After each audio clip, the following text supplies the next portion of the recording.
পোনপ্ৰথমেই মই বাটুলি আপোনাক সকলোকে পুনৰ স্বাগতম জনাইছোঁ মোৰ লাৰ্ণ শিক্ষা নামক ইউটিউব চেনেলত, য'ত নেকি আমি আহিবলগীয়া এক্সাম পাৰ্চপেক্টিভত কেইটামান গুৰুত্বপূৰ্ণ প্ৰশ্ন উত্তৰ কৰি আছিলোঁ, যি নেকি আৰু আজি পুনৰ মই কেইটামান জিকে এমচিকিউসমূহ লৈ আহিছোঁ, যি নেকি সকলো ধৰণৰ এক্সামৰ কাৰণে আপোনালোকৰ প্ৰয়োজনীয় হৈ পৰিব। গতিকে আহক ষ্টাৰ্ট কৰোঁ।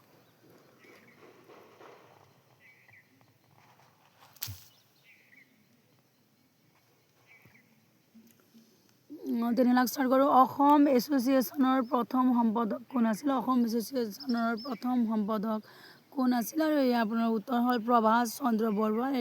আৰু এটি অতি গুৰুত্বপূৰ্ণ প্ৰশ্ন, ইম্পৰ্টেণ্ট প্ৰশ্ন, যে অসম এছ'চিয়েশ্যনৰ প্ৰথম সম্পাদক কোন আছিল? প্ৰভাষ চন্দ্ৰ বৰুৱা। 2 নম্বৰত আছে আপোনালোকৰ অসম ছাত্ৰ সন্মিলনী কেতিয়া গঠন কৰা হৈছিল? অসম ছাত্ৰ সন্মিলনী কেতিয়া গঠন কৰা হৈছিল? আৰু অসম ছাত্ৰ সন্মিলনী গঠন কৰা হৈছিল 25 ডিচেম্বৰ 1916 চনত। 25 ডিচেম্বৰ 1916 চনত অসম ছাত্ৰ সন্মিলনী গঠন কৰা হৈছিল। অসম ছাত্ৰ সন্মিলনীৰ প্ৰথম অধিৱেশন ক'ত হৈছিল? এই প্ৰথম প্ৰশ্ন আছে, অসম ছাত্ৰ সন্মিলনী কেতিয়া গঠন কৰা হৈছিল? 25 ডিচেম্বৰ 1916 চনত। আৰু অসম ছাত্ৰ সন্মিলনীৰ প্ৰথম অধিৱেশন ক'ত হৈছিল? গুৱাহাটীত। অসম ছাত্ৰ সন্মিলনীৰ প্ৰথম অধিৱেশন হৈছিল গুৱাহাটীত। অসম ছাত্ৰ সন্মিলনীৰ সভাপতি কোন আছিল? লক্ষ্মীনাথ বেজবৰুৱা। আৰু এয়াও আপোনালোকৰ মষ্ট ইম্পৰ্টেণ্ট প্ৰশ্ন হৈছে, অসম ছাত্ৰ সন্মিলনীৰ সভাপতি কোন আছিল? লক্ষ্মীনাথ বেজবৰুৱা। অসম আন্দোলন কেতিয়া আৰম্ভ হৈছিল? অসম আন্দোলন আৰম্ভ হৈছিল 1979 চনত। অসম আন্দোলন আৰম্ভ হৈছিল 1979 চনত।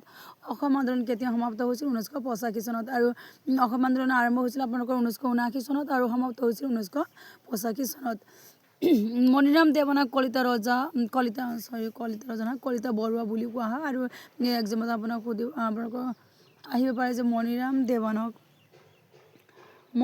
দেৱানক আন কি নামেৰেও জনা যায়, বা মণিৰাম দেৱানক বা কলিতা বৰুৱা বুলি কাক জনা যায়? এনেধৰণৰ প্ৰশ্ন হ'ব পাৰে। গতিকে এয়া আমি জনাটো প্ৰয়োজনীয় যে মণিৰাম দেৱানক কলিতা বৰুৱা বুলিও কোৱা হয়।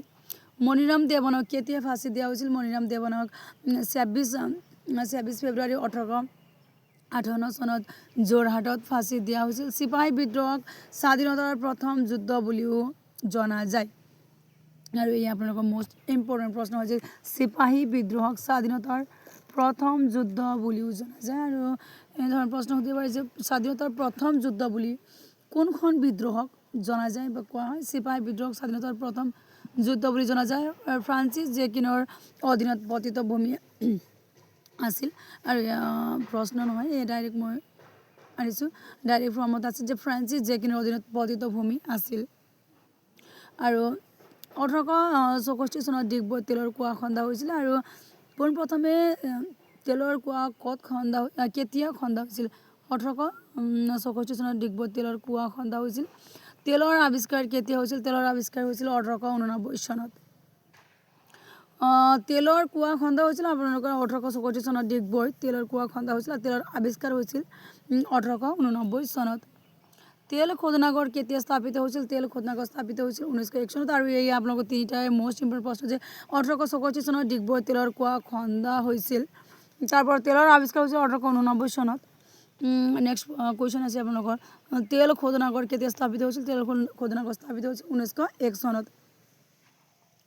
ভাৰতত আদিম মানুহৰ আদিম প্ৰমাণ নৰ্মদা উপত্যকাত পোৱা যায়। ভাৰতত আদিম মানুহৰ আদিম প্ৰমাণ নৰ্মদা উপত্যকাত পোৱা যায়। ভাৰতীয়, আৰু এয়া কোনো প্ৰশ্নৰ ফৰ্মত নহয়, ডাইৰেক্ট ফৰ্মত আনিছোঁ যে মই, ভাৰতত আদিম মানুহৰ আদিম প্ৰমাণ নৰ্মদা উপত্যকাত পোৱা যায়। ভাৰতীয় উপমহাদেশত কৃষিৰ আদিম প্ৰমাণ ক'ত পোৱা যায়? ভাৰতীয় উপমহাদেশত কৃষিৰ আদিম প্ৰমাণ মেহৰগড়ত পোৱা যায়। তাম্ৰযুগক আন কি নামেৰেও জনা যায়? তাম্ৰযুগক আন চালকোলিথিক যুগ বুলিও জনা যায়। তাম্ৰযুগক আন কি নামেৰে জনা যায়? চালকোলিথিক যুগ বুলিও জনা যায়। প্ৰথম কি ধাতুৰ ব্যৱহাৰ কৰা হৈছিল? প্ৰথম তামৰ ধাতুৰ ব্যৱহাৰ কৰা হৈছিল। তাম ধাতু ব্যৱহাৰ কৰা হৈছিল। ভীমবেটকা কিহৰ বাবে বিখ্যাত? ভীমবেটকা শিলাশিল্পৰ বাবে বিখ্যাত। ৰাষ্ট্ৰীয় মানৱ সংগ্ৰহালয় ক'ত আছে? ৰাষ্ট্ৰীয় মানৱ সংগ্ৰহালয় ক'ত অৱস্থিত আৰু এয়াও আপোনাৰ মোষ্ট ইম্পৰ্টেণ্ট প্ৰশ্ন যে ৰাষ্ট্ৰীয় মানৱ সংগ্ৰহালয় ক'ত অৱস্থিত ভূপালত অৱস্থিত আৰু হৰপ্পা অঞ্চলৰ সৈতে হিন্দু সভ্যতা ইণ্ডাছ ভেলী চিভিলাইজেশ্যন জড়িত ইয়াৰ ত্ৰিভুজ আকৃতিৰ আছিলে এয়া প্ৰশ্ন নহয় এই ডাইৰেক্ট ফৰ্মতে আছে ৰাষ্ট্ৰীয় মানৱ সংগ্ৰহালয় ক'ত অৱস্থিত ভূপালত অৱস্থিত আৰু হৰপ্পা অঞ্চলৰ সৈতে হিন্দু সভ্যতা ইণ্ডাছ ভেলী চিভিলাইজেশ্যন জড়িত ইয়াৰ ত্ৰিভুজ আকৃতিৰ আছিলে হৰপ্পা অঞ্চলৰ সৈতে হিন্দু সভ্যতা ইণ্ডাছ ভেলী চিভিলাইজেশ্যন জড়িত আৰু ইয়াৰ আকৃতি কেনেকুৱা আছিল ইয়াৰ আকৃতি আছিল আপোনালোকৰ ত্ৰিভুজ আকৃতিৰ গতিকে এইকেইটি আপোনালোকৰ মই আজি এইকেইটি জি কে MCQs আনিলোঁ যি নেকি সকলো ধৰণৰ এক্সামৰ কাৰণে আপোনাৰ প্ৰয়োজন হৈ পৰিব আৰু যদি আপোনালোকক মোৰ ভিডিঅ' ইম্পৰ্টেণ্ট যেন লাগিছে তেনেহ'লে আপোনালোকে মোৰ ভিডিঅ'ত লাইক কমেণ্ট শ্বেয়াৰ কৰিব পাৰিব আৰু মোৰ ভিডিঅ'টো আপোনালোকৰ যদি ইম্পৰ্টেণ্ট যেন লাগিছে তেনেহ'লে আপোনালোকে মোৰ চেনেলটো ছাবস্ক্ৰাইব কৰিব পাৰিব অ'কে ধন্যবাদ সকলোকে